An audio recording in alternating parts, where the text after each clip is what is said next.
Assalamualaikum dan salam sejahtera. Anda sedang menonton Buletin Awal ini bersama saya Hakim Rahman. Baik, tindakan Ahli Parlimen Ampang Dato' Zuraidah Kamarudin keluar Parti Peribumi Bersatu Malaysia ataupun Bersatu bukanlah satu perkara yang mengejutkan. Kerana beliau sebelum ini pun sudah dikaitkan dengan Parti Bangsa Malaysia sejak sekian lama. Malah beliau juga banyak bergerak dengan NGO Ikatan Komuniti Selamat berbanding dengan menyertai aktiviti politik bersama dengan Bersatu. Dan untuk mengulas lanjut bersama ketika ini adalah Dr. Muhammad Taufik Yaakob, Penganalisis Politik Universiti Malaya. Doktor, kita kenali Datuk Zuraidah ini sebagai ahli PKR awal-awalnya dulu, kemudian sebagai ahli Bersatu dan kini PBM. Pada pendapat doktor, adakah tindakan ini sedikit sebanyak boleh menjejaskan kredibiliti beliau selaku ahli politik di saat kita membicarakan mengenai rang undang-undang Akta Anti Lompat Parti ini? Saya melihat sebenarnya rakyat telah menilai bagaimana tindak tanduk beberapa ahli parlimen, termasuklah Datuk Zuraidah Kamarudin ini melompat daripada satu parti ke parti yang lain. Meskipun tidak melanggar prinsip demokrasi, tetapi dalam konteks etika sebenarnya bagi saya ini sangat memalukan dan seolah-olah mempermainkan mandat kepercayaan yang telah diberikan oleh rakyat kepada beliau. Dan saya melihat sebenarnya dalam keadaan Bersatu sedang membina semula momentum politik parti tersebut, tetapi kita lihat ada beberapa pergerakan politik dalam Bersatu itu seolah-olah Bersatu itu berhadapan dengan masalah dalaman yang berpecah kepada beberapa kumpulan. Sudah pasti kita jelas kumpulan yang menubuhkan Bersatu daripada peringkat awalnya, iaitu sepihak daripada UMNO, dan yang kedua yang berpunca daripada mereka keluar dan dipecat daripada PKR menyertai Bersatu. Jadi dua kumpulan ini saya lihat sedang bersaing antara satu sama lain dalam Parti Bersatu untuk mendapatkan tempat, jawatan dan sokongan daripada ahli-ahli.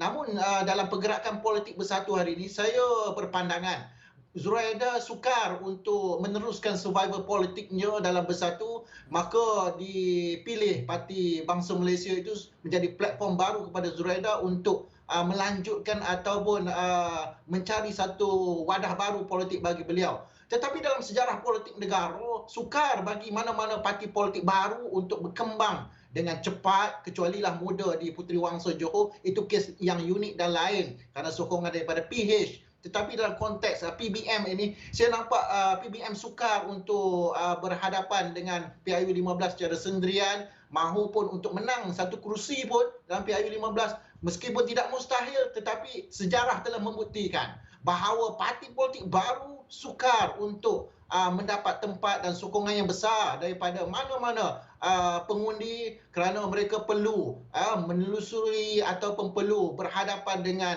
rakyat, mendapat sokongan, pengaruh dan menyatakan kepada rakyat bahawa prinsip mereka itu, perjuangan mereka itu sebenarnya untuk rakyat. Tetapi saya tak nampak PBM ini ke arah matlamat tersebut. Ya. Bersatu juga merupakan antara parti yang baru ditubuhkan, kurang daripada 5 atau 6 tahun usianya. Dan bercakap mengenai Bersatu ini, Setiausaha Agung UMNO Datuk Seri Ahmad Mazlan ada berkata bahawa tindakan Zuraidah keluar Bersatu menunjukkan bahawa parti itu semakin lemah. Adakah ada benarnya dakwaan ini? Kita lihat sebenarnya di peringkat awal Bersatu menang atas tiket PKR pada PIU 14 yang lalu kerana gelombang demokrasi dan pemilihan rakyat terhadap sebuah gabungan politik baru, dan kemudiannya kekuatan Bersatu itu muncul. Tetapi apabila kekuatan tersebut muncul, itu bukan kekuatan sebenar Bersatu, tetapi kekuatan palsu, kaki palsu yang diculik, dipinjam melalui lompatan daripada ahli-ahli parlimen lain masuk dalam Bersatu untuk memperkukuhkan Bersatu. Jadi dalam konteks hari ini, Bersatu berhadapan dengan defisit kepercayaan, Bersatu berhadapan dengan pengurangan kekuatan yang berlaku dalam parti tersebut, dan perlu dikenal pasti, perlu diperbaiki oleh kepimpinan Bersatu bagi memastikan bahawa mereka mampu untuk berhadapan dengan PIU 15, kekuatan yang besar, kemudian dengan semangat, apatah lagi kita lihat keluar daripada satu kerjasama politik yang besar sebelum ini bersama UMNO, dan kemudiannya hanya kini bersama PAS dan Gerakan. Jadi saya nampak Bersatu sedang berhadapan dengan satu keadaan yang sukar untuk masuk ke PIU 15 yang akan datang. Ya. Asalnya Bersatu ini ditubuhkan seperti UMNO versi yang lebih bersih, lebih segar, lebih ada credibility. Tapi sejak 2-3 tahun kebelakang ini imejnya seperti tidak berjaya mencapai apa yang dihasratkan. Apakah di manakah titik bermulanya defisit ini? Adakah langkah Sheraton titik permulaannya?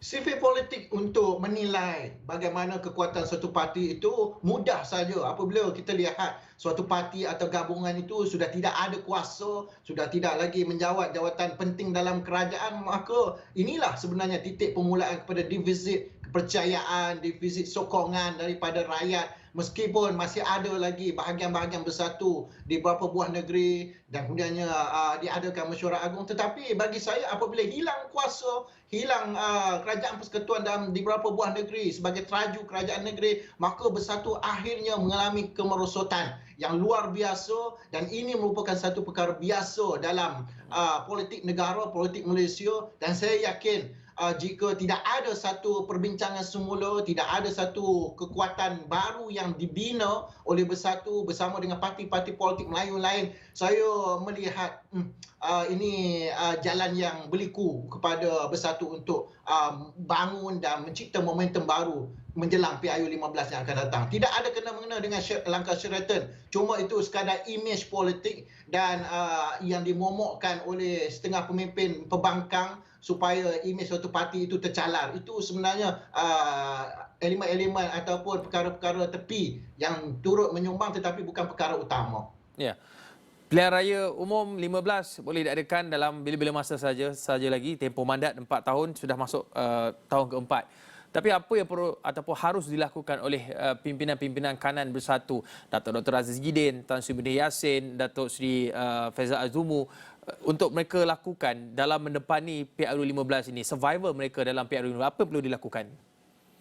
Perlu berlakunya satu rombakan yang besar dalam Bersatu supaya yang asal usul, misalnya pemimpin-pemimpin asal dalam Bersatu itu kembali memperkuatkan parti dan tidak hanya bergantung kepada mereka yang lompat daripada satu parti kepada parti yang lain. Kemudiannya perlu lihat bagaimanakah perbezaan Bersatu dengan UMNO secara jelas. Terangkan kepada rakyat bahawa mereka parti yang mampu untuk menyaingi UMNO dalam PIU 15. Tetapi saya lihat dalam keadaan politik semasa, apa yang dilakukan Bersatu hari ini sekadar menyiapkan kerja-kerja dalam kerajaan dan kemudian tidak melakukan satu kempen yang agresif di peringkat akar umbi supaya Bersatu kembali mendapat sokongan yang besar daripada rakyat serta ahli-ahli Bersatu itu sendiri. Jadi saya melihat gerak kerja dalam Bersatu ini agak perlahan, apatah lagi kita lihat berlaku pergolakan dalam parti, keluar daripada parti, kemudiannya tidak ada pemimpin tertinggi dalam parti